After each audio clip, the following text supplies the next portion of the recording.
वर्णानामर्थसंघानां रसानां छन्दसामपि मंगलानां च करितारो वन्दे वाणी विनायको भवानी शंकरो वन्दे श्रद्धा विश्वासरूपिणो याभ्यां विना न पश्यन्ति सिद्धा शान्तस्तमीश्वरम् वन्दे बोधमयं नित्यं गुरुं शङ्कररूपिणं यमाश्रितो हि वक्रोऽपि चन्द्रा सर्वत्र वन्दते सीताराम गुणग्रामः पूर्णारण्य बिहारिणो वन्दे विशुद्ध विज्ञानो कवीश्वर कपीश्वरो उद्भव स्थिति संहार कारिणीं क्लेशहारिणीं सर्वश्रेयस्करीं सीता नतोऽहं रामवल्लभाम् नीलाम्बुजश्यामलकोमलाङ्गं सीतासमारोपितवामभागम् पाणौ महासायकचारुचापं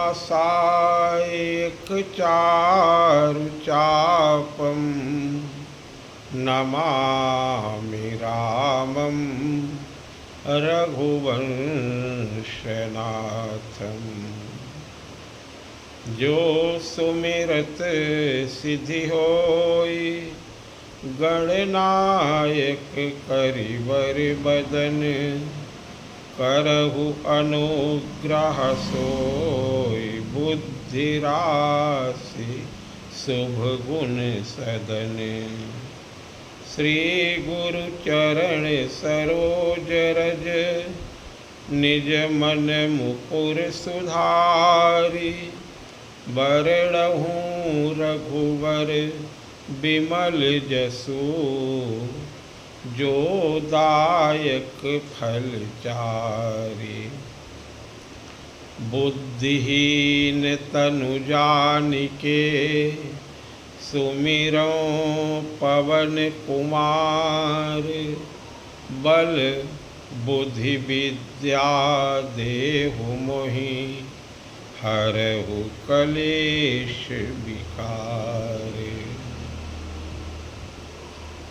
श्री राम जय राम जय जय राम श्री राम जय राम जय जय राम श्री राम जय राम जय जय राम श्री राम जय राम जय जय राम श्री राम जय राम जय जय राम। बोलिए सियावर रामचंद्र भगवान की जय हो। शरणागत वत्सल परम पिता परमात्मा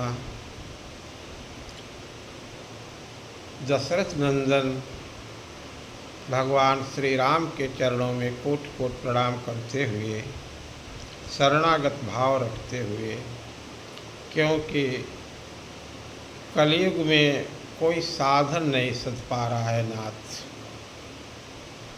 आपका विरुद्ध यही सुना है, आप शरणागत वत्सल हैं।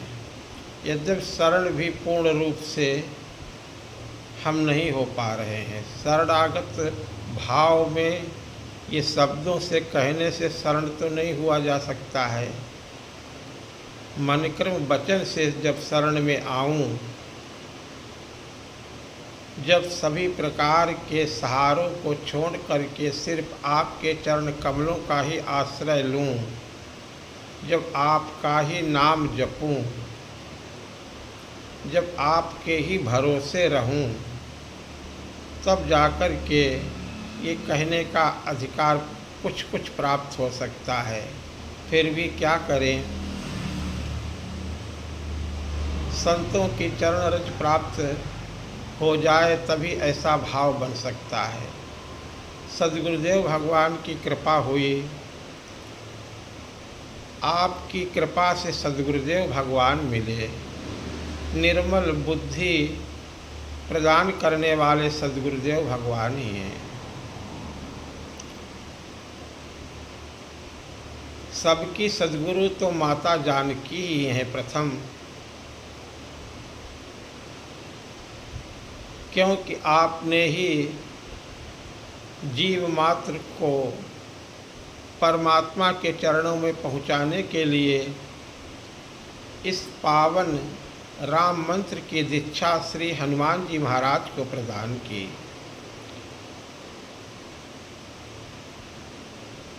कहते हैं कि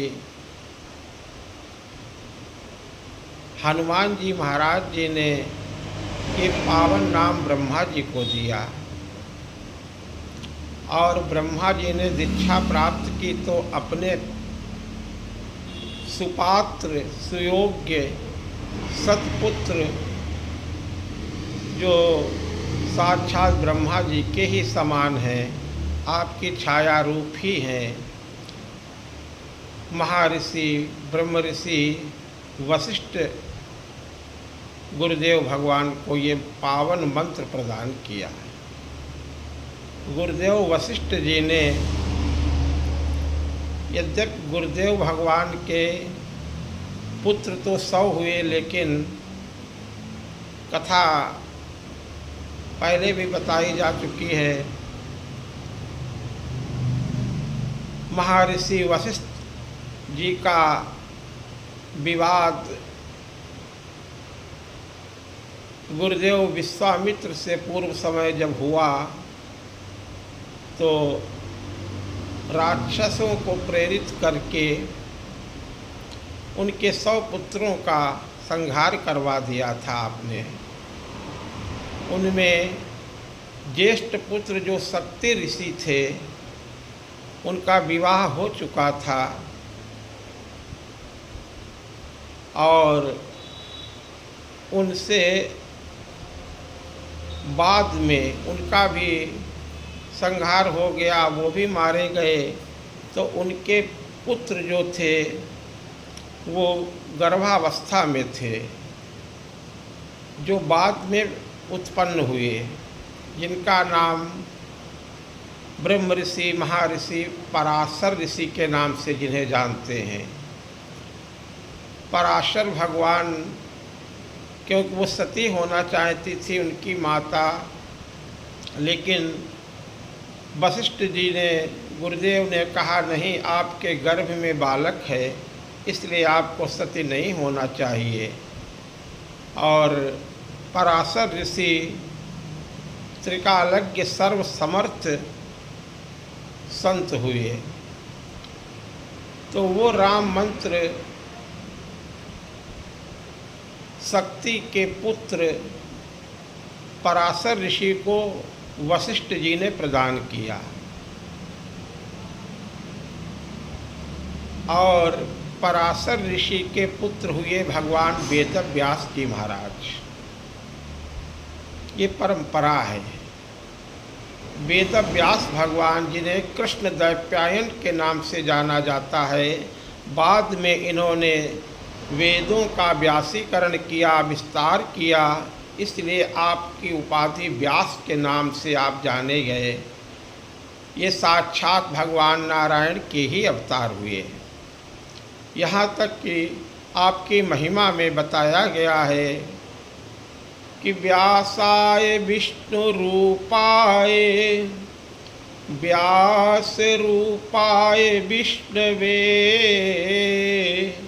नमो वै ब्रह्मनिधये वासिष्ठाय नमो नमः।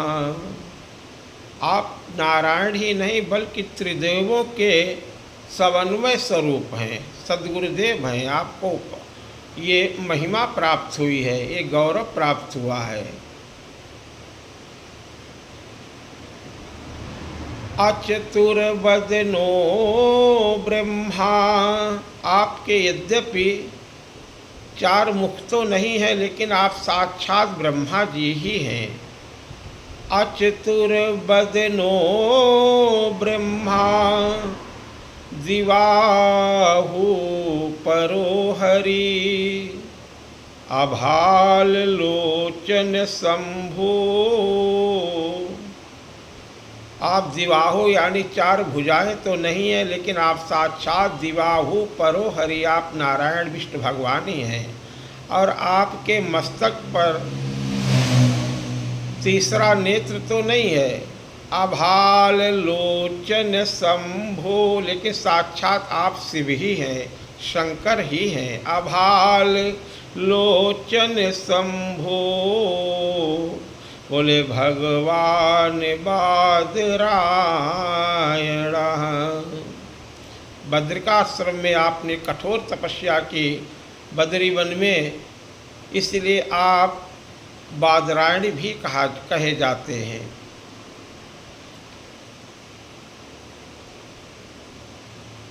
आपकी महिमा बहुत बड़ी है।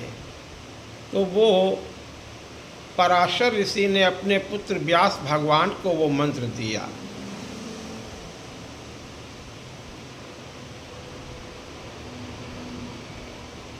और व्यास भगवान ने अपने जो शिव स्वरूप ही हैं, अपने पुत्र सुखदेव भगवान को ये मंत्र प्रदान किया।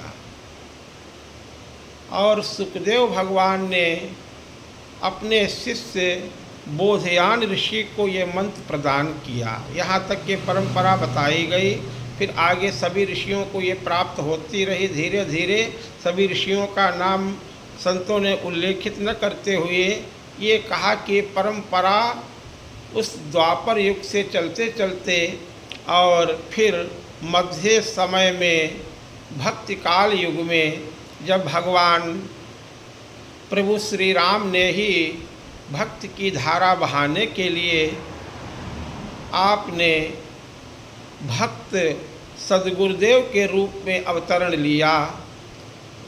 श्री स्वामी रामानंदाचार्य भगवान के रूप में आप प्रकट हुए। तब ये मंत्र आपने अपने 12 शिष्यों को प्रदान किया, एक से एक बढ़कर के जो 12 भागवत ही हैं। साक्षात सभी एक से एक बढ़कर के संत हुए। अनंतानंद जी, सद्गुरुदेव भगवान, नरहरिया नंद जी महाराज, इनके शिष्य हुए। उसी परंपरा में कबीरदास जी महाराज भी आपके शिष्य हैं, रविदास जी महाराज भी आपके शिष्य हैं, प्रताप सिंह अर्थात पीपा जी महाराज भी आपके शिष्य हैं। ये सभी संत, इन्होंने भक्ति की चतुर्दिश धारा विश्व भर में राम भक्त की धारा फैला दी। इसीलिए कहा गया है, श्री सीतानाथ समारंभा श्री रामानंदार्य मध्यमाम अस्मदाचार्य पर्यंतम वंदे श्री गुरु परंपरा।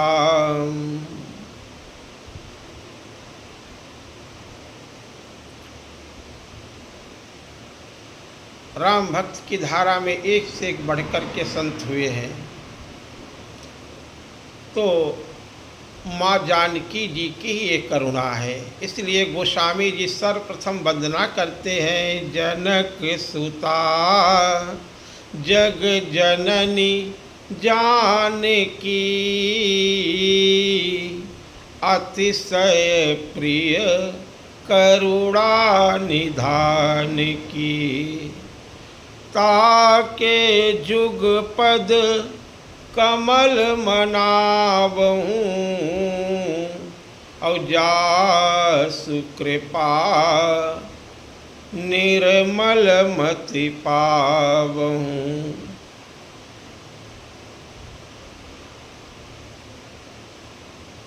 पुनि मन बचन करम रघुनायक, चरण कमल बंदहूँ सब लायक। राजीव नयन धरे धनुषायक, भगत विपति भंजन सुखदायक। गिरा अरथ जल बीच सम, कहियत भिन्न न भिन्न। बंदहूँ सीताराम पद, जिनहि परम प्रिय खिन्न। अमृत से भरा हुआ सागर प्राप्त हो जाए तो भी जितनी क्षमता है उतना ही तो पान कर पाएंगे, और अगर उसको बांटने का कार्य दे दिया जाए तो कितना बांट पाएंगे। जैसे गन्ने के आप जिधर से भी उसको चूसो रस ही निकलेगा, हर खंड खंड में उसमें रस ही भरा हुआ है। ऐसे ही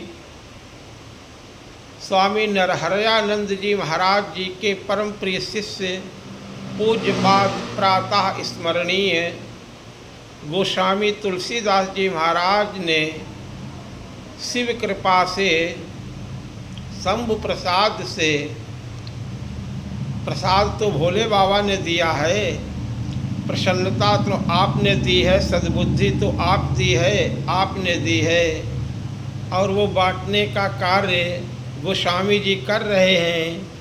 वो निर्मल बुद्धि प्राप्त हुई है। तो गोस्वामी तुलसीदास जी महाराज के समान परम संत कौन होगा।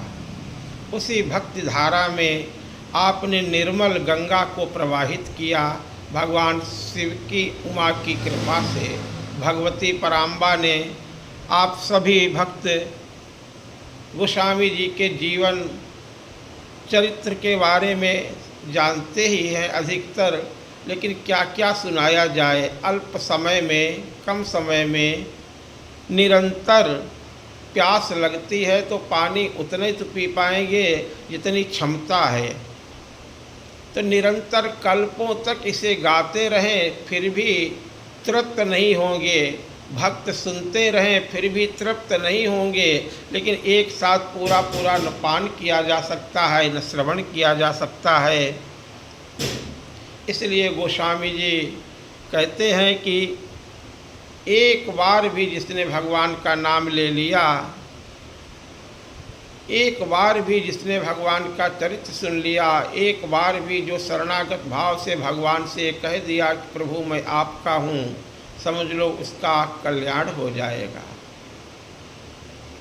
जा सुनाम सुमिरत जग माही, एक बार सुमिरन कर लिया, भोले बाबा कहते हैं सकल अमंगल मूल नसाही।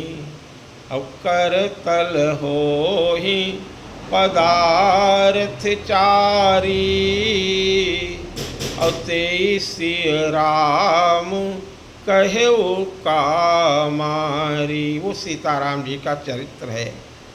2 बार प्रभु का नाम बोले, फिर चर्चा होगी। बोलो श्री राम जय जय राम।